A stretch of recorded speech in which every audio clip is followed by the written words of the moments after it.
sunniest, coziest, most rainy day, and I love this. It is the perfect vibe and energy to start out an ultimate book video. Greetings and salutations, friends, and welcome to a new video. Or welcome if you're new and you've never watched one of my videos. My name is Mel. I love the current weather today. It is rainy, it is gloomy. It's been raining for like hours now. It's been thundering on and off, and it's just such a cozy vibe that I thought would lend itself perfectly to start out a new bookish video, encapsulating loads of things that wouldn't normally make it into its own individual installment. So you guys better gear up because you're about to see the most book heavy video ever. So in case you guys are not familiar with the concept of an ultimate book video, it's gone kind of viral here on YouTube, and there are many different titles to it, like doing book stuff or ultimate book videos. The person who I believe popularized this concept is Fam. I've done this once before and it was so fun because that go around I unhauled books and I reorganized my shelves and I did some reading and updated my reading journal, and it was all around a really good time. And today the roster is looking a little bit different, but I think it's going to be very, very fun still. So you're still going to see me journaling. I still am going to read, and I have got some book mail to open up with you guys. We're going out to the bookstore, to a coffee shop. It's just going to be a really cozy video with hopefully the best vibes. But before we even get started with that, I want to give you a little update on where my July TBR is at this point in time, how it's looking, what books we have got left, and what two options we have got for today's video and for the next 2 days. I do think I'm going to be filming this today and tomorrow, and I've got two options that I think I will end up reading, like both of them. I actually did not think I was going to read this much in July, because if you guys know anything about me, if you've been watching my channel for a while, or if you're new,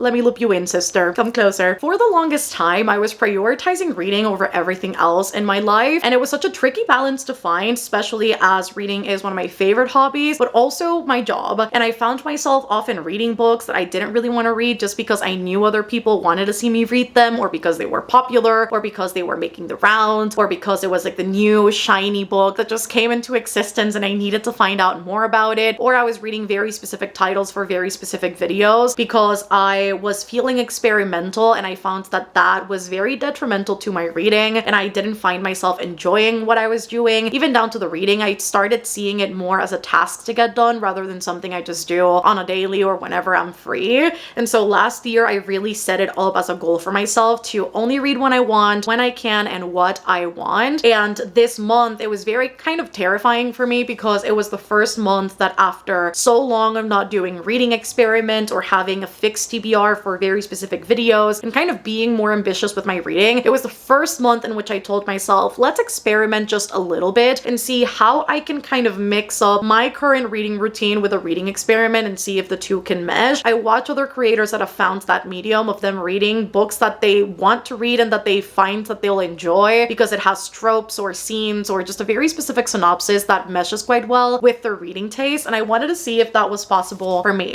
And of course it would be. I was just, I think, a little too scared, and so I made quite an overambitious TBR. I think I had like 14 books in here. It was quite ridiculous. I find myself reading like 5-6 books every single month, so a good amount but nothing too crazy. This month I was scared because I was like, am I actually gonna get through this all? And I am very proud to show you the progress in the TBR. So let me get higher than the TBR. Please hold. This is my TBR card, and honestly the progress has been quite good. This month so far I have read 1, 2, 3, 4, 5, 6, 7, 8 books. I am currently reading another one that's on my bedside table for another vlog that I am filming in tandem to this, but you guys won't see that vlog until I think like 4 days after this one. At least that's the plan. And so I am currently 9 books into my TBR, let's say. I still have got 5 books left, of which this one right here, Painted Devils by Margaret Owen, is part of another vlog I am filming, so this one will not be chosen for today. This is not a book we're gonna be reading. Then we have got these 4. Curious Beginning I am saving because I have got Lou Fantasma's Prince, which is a book club I have got over on Patreon with Liv, and I am saving that for Friday so that we can read it together during sprints. However, that leaves 3 little books to read. We have got Just for the Summer by Abby Jimenez. I am quite excited about this. However, given the time frame. And also the other book I'm reading, which is also a romance. I don't know if I want to mix up two romance books. I find that when I read several books at the same time, I kind of want them or need them to be different genres. So just for the summer, I don't know if it's like a good and wise choice just given the circumstances, which leaves these two, which I think honestly would be great to make progress with. So we have got Shadow of Night, which is the second book in the All Souls trilogy, and then the Thursday Murder Club, which I recently got the audiobook for. And I'm thinking while we do our book journaling that this could be a nice thing to listen to as we get the journaling done. So honestly, I'm thinking that these two could be a great vibe for this ultimate book video. I don't know if I'm going to finish the both of them or even just one of them or any books at all in this video, but at least making progress, keeping you guys updated could be quite nice and fun. So I think that's where we are looking at, respectfully and truthfully and realistically. So I'll keep you updated every step of the way. And right now we are going to one of my favorite coffee shops. You guys already know. I have been joking about the fact that I've been holed up in my apartment for about like 2 weeks now, and it's not a lie. I feel like I barely have seen the sun. And so I think today we're not gonna see the sun because it's raining, but I think today might just be a really good day to get to the coffee shop, get some reading done, and just relax. So I'm thinking maybe Shadow of Night could be a good one for that, because I don't know about listening to an audiobook in public. I feel like this could probably be a better vibe. I did start this a few years ago. I never finished it, hence why it's on my TBR and it's got like no bookmarks or anything, because I do have double copies of Shadow of Night. The other copy has got the bookmark, but I feel like reading this from scratch is probably going to be the best way for me to reconnect with the story. So let's grab this, let's pack a bag, and then let's go out to the coffee shop. I think that's going to be quite good. I love that I come in here for 3 seconds to grab a bag, and then this cat just immediately onto all the shirts. Hi, Vin. The vlog is seeing you as a culprit.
Officially back home, and I've got a little haul for you, which is very exciting. I did manage to find 2 books over at the bookstore, so I figured let me show them to ya. And it was honestly such like a fated thing. And I was talking to the cashier because now she's like, oh, you're a buddy of the bookstore, like I love it when you come, it's a great conversation. And she said that there would be new stock in 2 weeks or around that time. So she's like, I'll give you a call to see if there's anything you want to take home with you and see if there's anything that interests you, which I think is quite lovely, because you guys already know it's like a very constant frustration here in Panama with not being able to just pop into a bookstore and find something. It's like I have to research and call and really ask around to see if they've got anything in stock, specifically in English. There were still 2 finds. One that is a little bit more exciting than the other, I can't lie, but it's mostly because I've been looking at that book for such a long time because I did want to get it. And when I saw it on paperback, which I don't believe is out yet in the US, I believe it's the hardcover that mostly makes the rounds. And so when I saw the paperback, I was like, oh, the hardcover is really pretty, but there's just something about this paperback that's so floppy and nice. I need to take it home with me. And both of these books are paperback, and just my wrists really appreciated with my carpal tunnel. Had to bring them back home with me. You might have seen them in the actual B-roll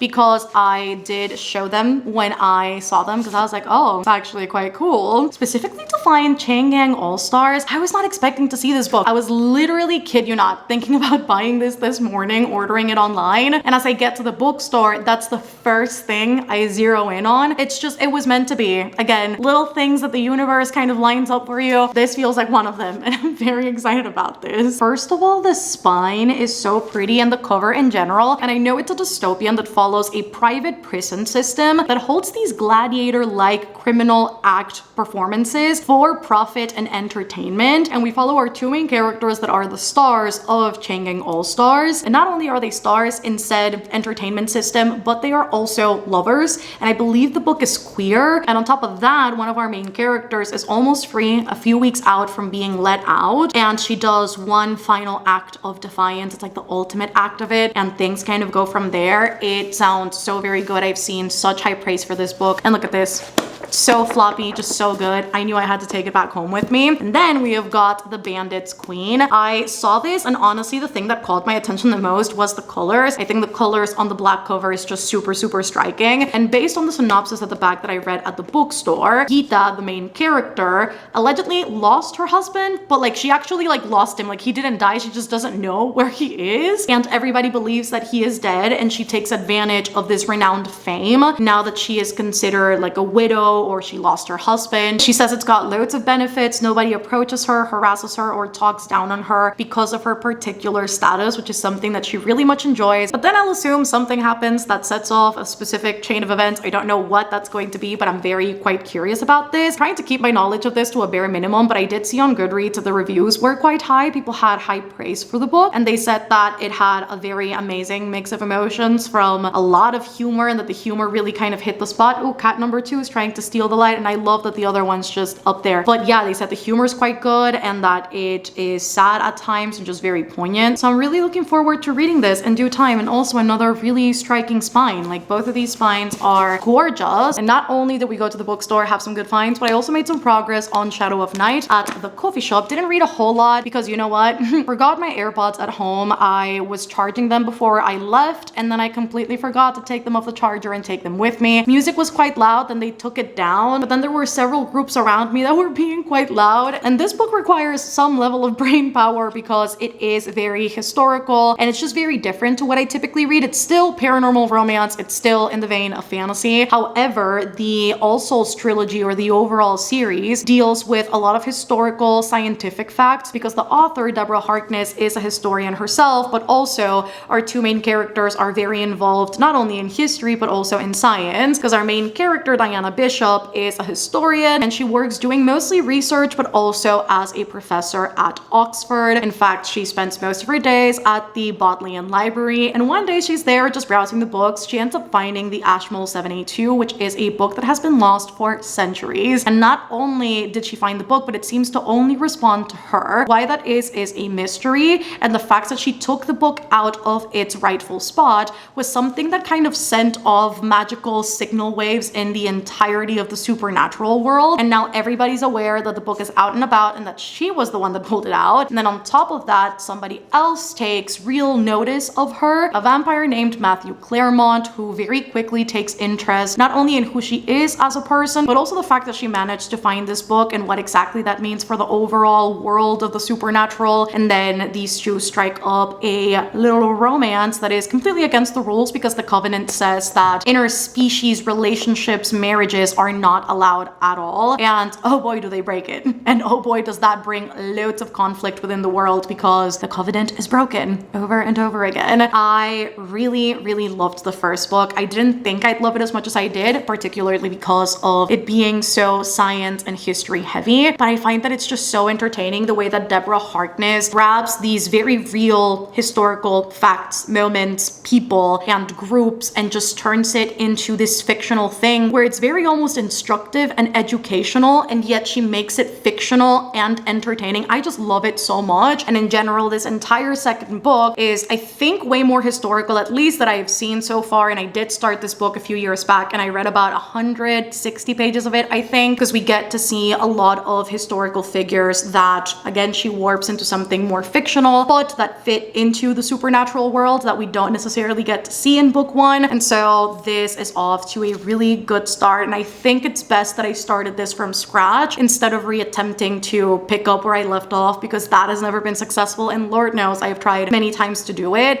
And so this is already off to a better start than in the past. I did miss my AirPods though, because I feel like some dark piano classical music would have been just perfect with this book. So I feel like I need to set the mood accordingly in just a little bit when we do sit down to read. So quite excited to keep on going with this, because we finally see Diana, after shunning her magical witchy side for the longest time, finally embrace the fact that this is something she needs to be more in tune with and something that she actually needs to be trained in. And so the hope with Shadow of Night, this installment, is that Diana will become a lot more well versed in the things that she is, and yet she has not forced or practiced in her entire life. So I'm really excited to see the character development and see where everything goes. And I'll keep you updated on this, however much I read, over however long this video will be filmed for. We're gonna do a little unboxing, because again, there's some bookish mail to open that I am quite excited to show you guys. So let me set you in the trusty little tripod, because you know what being back home means. It means that now you get a little unboxing. And by a little,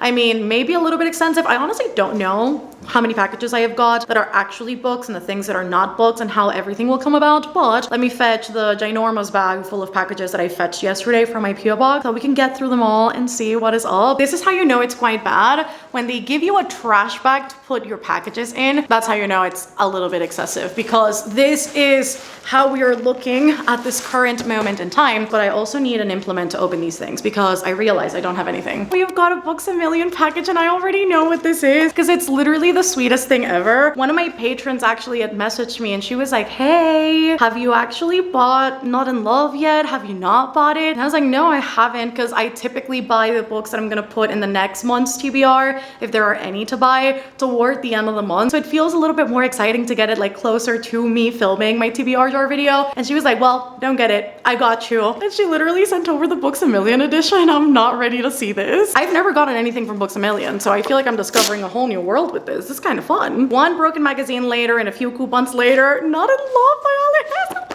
This is literally so exciting. I know Ali Hazelwood has mentioned that this is her smuttiest book yet. It's seemingly more erotica, but I love the fact that it's still a STEM main character, and that the love interest is a businessman who is doing some sort of acquisition of the company that she works at. Also, Vin is totally just in the litter box, if you can hear that. So this is very exciting. And then the art, come on now, this is so exciting. And now knowing that Books A Million actually ships to me, and that's not a problem, I may just have to browse Books A Million more frequently to see all of their little like special editions, because I know often when authors do extra chapters or some sort of special end paper or illustration at the start of the book, I know Books A Million typically always gets one. So this is quite exciting. I'm so excited about this. This is one of the books that I am thinking of putting into my August TBR. So we'll see how it works out, but I'm hoping that the TBR jar agrees with me when it's time, and that I can put this one in there. It's also like super short. It feels shorter than most of her books. Oh, 379 pages. The pages must be, yeah, super thin. That's quite curious for such a short book. So exciting. Thank you so much, Fatima. You're literally the best. Got a little something from Waterstones. I did not think it was gonna get here this quick though. I literally got this ordered maybe like 2 weeks ago. It was honestly not that far out, but I should probably do this on camera, huh? It's already here, which is very exciting. I love and hate ordering things from Waterstones. Love it in the sense that I'm able to get editions that are super cool and have got different covers, maybe different exclusive content. That's always very fun. However, not so fun shipping costs. The shipping costs from the UK to the States, which is where my PO box is so pricey. I feel like I'm always paying something outrageous for shipping when I'm ordering something from Waterstones, but I'm so happy that I managed to get these two. No!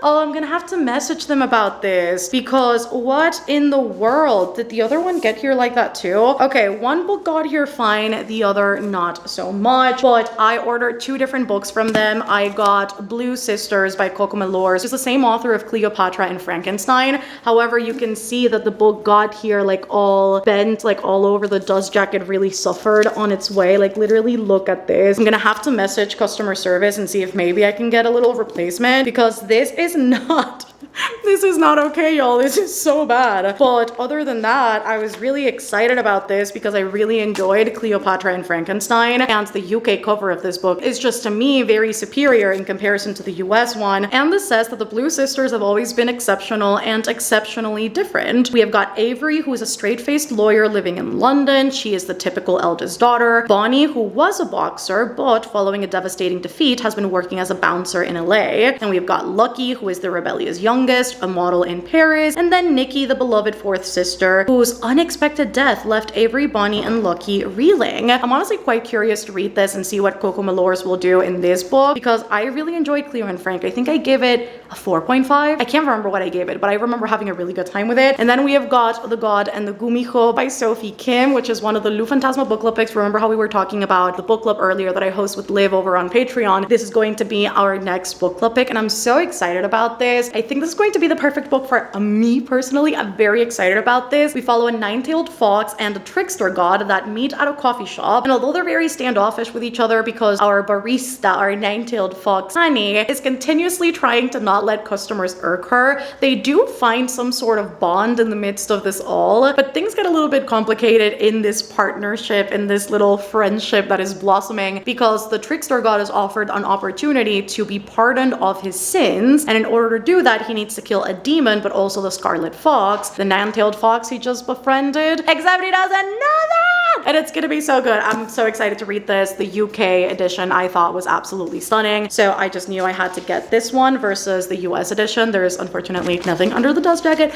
but that is okay because I am hoping that this book will be like so good. Oh my god, I'm trying to not let expectations get too high, but Lord knows I'm really excited about this. Next up, we have got an Amazon package. I don't know what this is because I don't remember ordering anything book related from Amazon. So let's figure this. Oh wait, this is wait, this is so sweet. Wait a second. This is actually from one of my patrons, Abby. Abby, thank you so much. We have got two books in here. First, we have got Bookshops and Bone Dust by Travis Baldry. I really loved Legends and Lattes, and I've been really excited to read its prequel because this is just the perfect book to cozy up to, kind of in this weather that we have got today, where it's like very gloomy with a nice cup of coffee. So this is so very good. And I don't know the specifics of what this book follows, except allegedly a bookshop, and I really want to leave it like that. I don't want any expectations going into it. I found that going into Legends and Lattes, just knowing that it was a cozy time,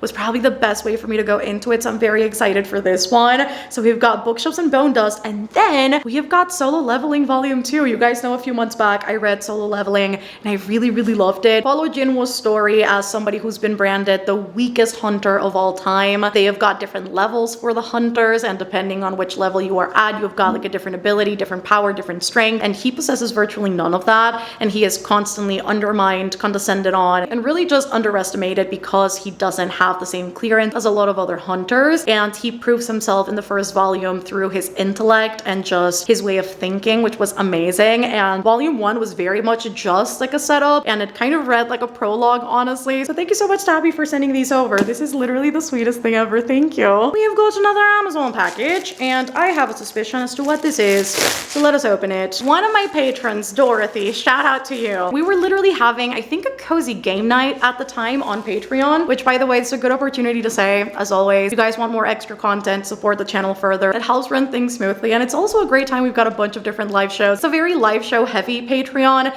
and we have got things happening at all different time zones. Sometimes things happen in the morning, sometimes they happen at night, sometimes they happen in the afternoon. So I think it gives people like plenty of room to kind of join and pick and choose which live shows they kind of join in on. And I think we were having a cozy game night on Patreon, and we were talking about The Right Move, Caught Up. I don't even know what the series is called. I don't know. And in that conversation, Dorothy was like, girl, I dare you to add The Right Move to your wish list. I will. Don't test me. I got The Right Move by Liz Tomford, because you have to know the beautiful man that is Ryan Shea from Dorothy. And I sure will. I'm hoping I enjoy this. I've honestly been really scared of this series because I don't know what to expect. Everybody seems to love it. I definitely don't want to hate it. And I feel I love sports romance. So whenever I find a sports romance that works, it's a great time. But once I find a sports romance that is not so good, it really is kind of a bummer. So I'm hoping that The Right Move will do all of the right things. I know Ryan Shea is a basketball player, so I've never read a basketball romance, but I'm hoping that it's good. god. And also, the covers are actually kind of pretty in person.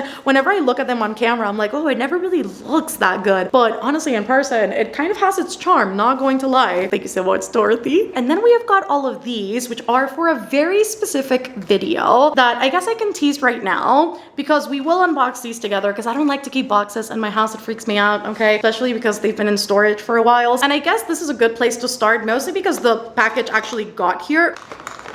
The fuck is that? But the package literally got here like this. When I went to fetch my packages yesterday, the girl was like, yeah, this suffered on its way here. I don't know what happened, but it's open. So I don't know, even like this is open. I don't know if anything got taken out of here or if anything fell off. It's possible that there might have. I honestly don't know, because all I've got are these 3 things. I think this is a good little teaser into what's happening next month, because I am totally doing a blind dates with books in August. And I've got no idea which books these are. I am hoping it's not anything I own, because there was a lot of money spent in these books, a lot of investment made. I already know that this is a dark romance because I know what I got, okay? I know it. And it's also got literally like a like a BDSM kinks, dark things bookmark. And then this little keychain right here that says read more, which is actually really, really cute. So I really do love that. I don't know what else was supposed to come in here. I hope nothing fell out. I hope there was nothing else important in there. Honestly, we have got another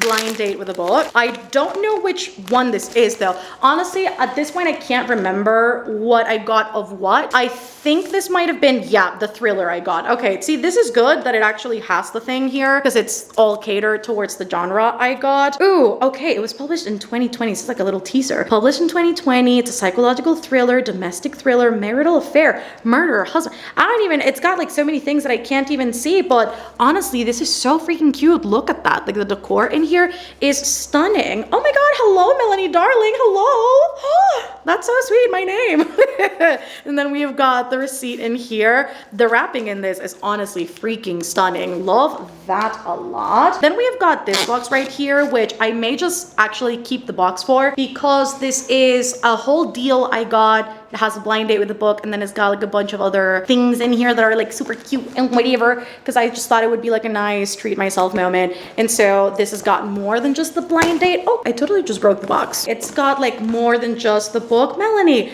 thank you so much for your order. Your channel's so cute. Can't wait to see the video. Wait, that's so sweet. Oh my god, I see things. I see things. This is so cute. I know the color of the book now. I don't know if maybe you can see just like right there at the corner. The book is blue, like a metallic blue. What book will this be? Do I get teasers? Do I not get any information? I'm trying to think about what fantasy books, because I know this is a fantasy. What fantasy books have got a metallic blue cover? Honestly, I'm so scared. I'm so scared, but I'm hoping that the universe will help me with this one, and that I'll find some good books through these packages. And last but not least, we have got an order from what? JJ, which you guys may have already heard me talk about in the past. Favorite shops ever. Her bookmarks are the absolute cutest. And she recently, I think recently, or at least to my knowledge, has been like a rather like recent thing. I think at least in 2024. Now in her website, she has got blind dates with books. She has got bookmarks. She has got merch and coasters and mugs and cups and just a bunch of different things you can get. So I love that the shop is like so much more than just bookmarks now, because I came to know of Gigi and Bo when it was just bookmarks, or at least on Etsy it was only bookmark. And so I decided to get a few things from Gigi and Bo. We have got a blind date with the book. The wrapping in this is incredible. And I got a contemporary romance. I'm very scared because I tried to figure out what this was, honestly. I think I snagged a good one because it's got a 4.21 on Goodreads. We'll find out in due time what that book is. Maybe a little bit unimportant to the grand scheme of the unboxing, but I saw this and I was like, yeah, I have no talent yet with crocheting or knitting. I want to get into it though. And I figured what a great little thing to get. I can put my coffee on here. Guys,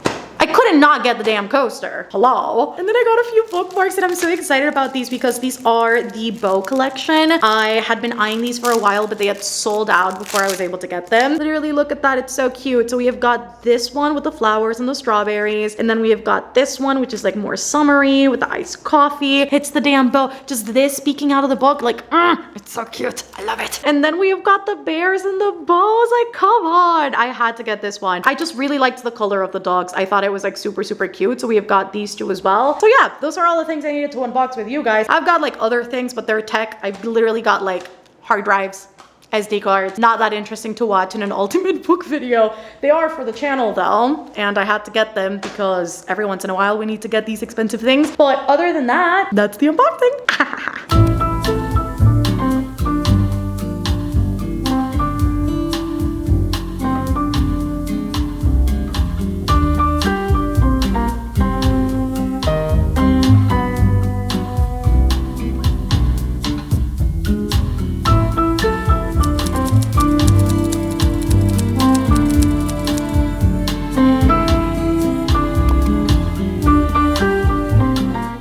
A new day has dawned, friends, and the girl has got new nails. It was high time to get a new set, and my nail tech came over today, and we have got a new set of nails going, and I'm so excited about it. Like, it's literally the prettiest thing ever. Welcome to day 2 of the ultimate book video. I washed the hair today, blow dried the front pieces, and it's going right to the back because I really don't want to deal with the hair. However, I do have a small little update on Shadow of Night because I have hit part 2 of this. I'm about to start chapter 8. Did make progress with this before I went to bed, so I am basically at page 100. I'm on page 95, but let's round it out, okay? Page 100. And I honestly don't remember this book being nearly as excruciating and frustrating as I am experiencing at the moment. And I know that a lot of the things I am very annoyed at, including Kit. If you know, then you know. It's one of the characters that we are seeing very prominently in book 2.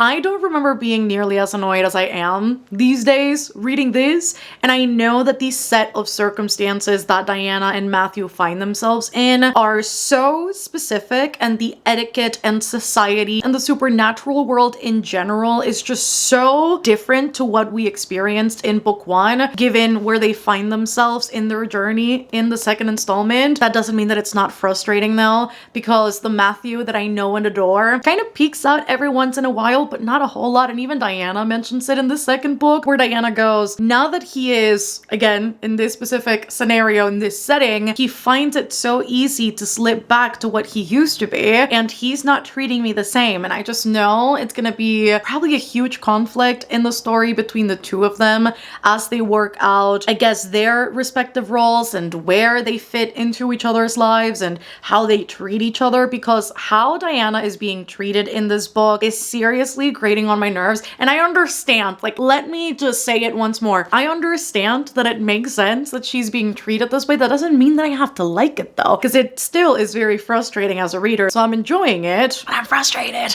I'm frustrated at the characters and the way Diana's being treated, not so much the pacing, even though the book does have a slow start and it's kind of not repetitive necessarily, but it is very slow going in getting to a good point where Diana can learn more about magic. And still to this point, 100 pages in, we are not at a spot yet in which she is learning. And so even though it is slow, I'm not bothered by it. But right now I am stepping into Patreon sprints because it's one of my favorite activities, especially when I have got things to do, reading to get done. And it's just a great way to, you know, keep each other company. And so I am about to sprint for about 5 hours. So that's the next bookish activity of the video. And while we are here, there is loads of progress to be made in many different things. So I would like to read a little bit more of Shadow of Night because I'm honestly really into this, and I would love to read maybe a couple chapters more. However, I do need to make progress with Leather and Lark, which is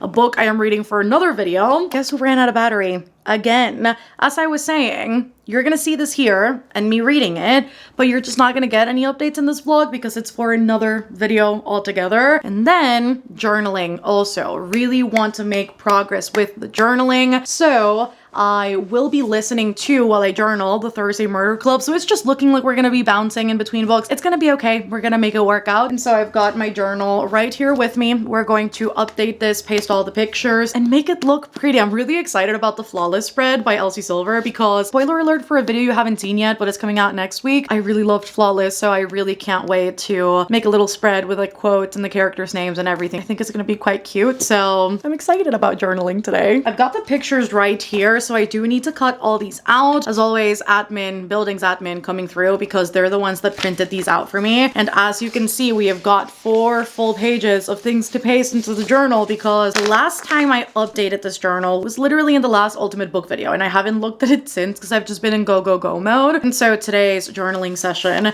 should be quite cozy and quite extensive and quite good because it's going to keep us entertained.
I've got updates. I've been sitting here for a few hours and I did do some journaling, did listen to the Thursday Murder Club, so there's updates all around. I want to start out with the journal though because I quite love this. I still have some more things to fill out in the spreads, but I figured if I started out with the general info of all of the books that I needed to paste in and then paste the actual image of the book followed by its little frame, and then for the books that I really, really loved, doing like small spreads with maybe the couple of the book or a notable character that made me like really feel like extra emotions, and just kind of go about that to make more progress in my journaling. So I did paste all of the pictures and did fill out all of the general info that needs to be filled in on the left hand side, and I want to show you like the actual spreads that I made. Got this one for A Man and His Cat Volume 3. I figured let me just paste a bunch of cat stickers that I had just hanging around and just make a little spread for Fukumaru. So we have got this one, and I literally just put Fukumaru the cat, also known as the most wholesome cat ever, because he's such a good little boy in the book and I love him so much. And then the next one I made was for Butcher and Blackbird. Cooking and kitchens and restaurants are a huge part of the book because Rowan, one of our main characters, the love interest, he is a cook and he owns his own set of restaurants, so I figured we could use those stickers. And then I used the quotes when they first see each other, which are like their first impressions. And because my look is even worse, he of course is stunning, and his is I'm sitting across from the orb weaver and she's fucking beautiful. I figured these two quotes go perfectly in here because that gives each character a quote, and the fact that it's both of their first impressions of each other was just a little too perfect. Then I did one for Elspeth and Raven, just their names, in the One Dark Window spread, and I did some books in here because a huge element of the book is kind of prophecy and story and the knowledge that has been erased throughout time. And the biggest sort of tagline for the duology is the two were together, so the two were the same, the girl, the king, and the monster they became. And I just had to use that quote because it's so representative of the overall series. Then I did one for Funny Story for Daphne and Miles, and I went with you're the reason for the word wonderful. It really shouldn't be used for anything else. And he loves me, present tense. There's more to that quote, but I figured let us just use the very first line of it, because if I remember correctly is he loves me, present tense, he sees all of me and I see all of him, or something along those lines. And then I did Summer and Red, of course, from Flawless, and I literally put just right here the start of the Chestnut Spring series. I didn't think I'd love this book as much as I did, but I just had to. For the quotes, I chose if this were my last moment alive, how would I want it to be, which is one of Summer's mantras, or like her biggest mantra, because she did undergo a lot of of medical trauma and a lot of medical procedures when she was younger. And through that experience where she thought her days were very limited, she kind of just repeats to herself constantly in every moment, whatever she does, if this were my last moment, how would I want it to be? How would I want it to go? Am I happy? Or would I change anything in this moment in time? And I think that's honestly such a great way of looking at things. And I just had to put that one in there. And then one of my favorite quotes from the entire book: what the hell is the cowboy hat rule? Wear the hat, ride the cowboy. So freaking good. I loved Flawless so freaking much. I pictured Glenn Powell as I was reading, and then I went to the movie theater to go watch Twisters, and I don't think that helped at all because now I'm even more hyper fixated on cowboy Glenn Powell. So you better bet when I get the Off to the Races, whatever that series is called, I will for sure picture Glenn Powell in at least one of those books. And yeah, it's the way that when I was watching Twisters, my brain just kept going. It's the cowboy hat rule. Wear the hat, ride the cowboy. You already know how it goes. And then the last one I made was for Two Twisted Crowns, which is the sequel to One Dark Window. And I figured if Elspeth and Ravin have got their own spread, I had to make one for Ione and Elm. They really do remind me of the typical stereotype, if you guys watch K-dramas, where people go, the second couple is always the best couple, and in a lot of K-dramas, like, it's very much true. And in this second book, they just stole the spotlight for me. They were so freaking amazing. The first one is just the catchphrase that they use a lot of the time in Blunder, which is the world this is set in, and it's be wary, be clever, be good. And Elm finds himself saying that quite a bit in the second book, so I thought it was perfect. I also just had to put couple 2 supremacy because of that same thing. And then the other 2 quotes are, I wanted to know you all those years ago, writing in the wood, mud on your ankles, which is a thing that comes up a lot with these 2. And this one really did me in. I'd be your king, but always your servant, never your keeper. Get you a simp as good as Renelm Rowan. He's just, I love him. And aside from the journaling, I did listen to the Thursday Murder Club audiobook, and I got to page 76. So I'm about to start chapter 22, which is page 77. And I am becoming the stereotype of a girl that has a bookmark for every occasion, because in one of the first few chapters in the Thursday Murder Club, we get like a huge backstory into Cooper's Chase, which is the retirement village that is a huge scenery and a huge plot point in this book. And part of the description was that there are loads of ducks and geese and llamas and different animals just all around. And you guys already know, because you saw it in the unboxing, that I got a duck bookmark from Gigi Info. So I literally am using the duck bookmark. I genuinely did not think I'd find a perfect situation to use this in when I got it, but I figured it's cute and I like the color scheme, so I got it. And now it's literally perfect for the Thursday Murder Club, which I just found incredibly hilarious. But in the Thursday Murder Club, we are set in a retirement village called Cooper's Chase, and we follow a group of retired individuals. We first follow Joyce, who is a retired nurse. We follow Elizabeth, that we don't quite know at this point in time what she used to do prior to being in the village. We just know that she's not rattled by any of these like murder mystery things or these true crime scenarios. So the illusion in the book is that she probably had something to do with that kind of work prior to the village, because she is not unsettled by anything and she's quite calm, especially in moments of a lot of distress. So we've got those 2 girly pops. Then we have got Ron, who is very notorious because he was a trade union worker, and then his son was a boxer, a really famous one at that. And then we have got Ibrahim, who the book quite literally says was or still is a psychiatrist, and it is confirmed that while he kind of peruses his old client notes, he still has very specific clients that go visit him at the retirement village. And these people comprise the Thursday Murder Club. They meet at the Jigsaw room every single Thursday to pour over different cases and notes so that they can crack mysteries and solve cases together. And the book alternates between giving us a more omniscient third-person POV and then switching into these diary entries from Joyce, retelling her experience in the Thursday Murder Club, befriending these people and going about investigating the murder that takes place in this book. It all starts out as fun and games up until somebody actually turns up dead, and Elizabeth figures who best to solve this case than us, because we do this literally every Thursday. And the story kind of goes from there, and the entire murder mystery has got something to do with Cooper's Chase, so it is not wholly unlinked from these people, which I quite enjoy, honestly, the fact that it is connected to where they live and the actual project itself, because it makes it seem more cohesive and consistent rather than a random case that just happened on a random Tuesday that they're like, let's solve that one. So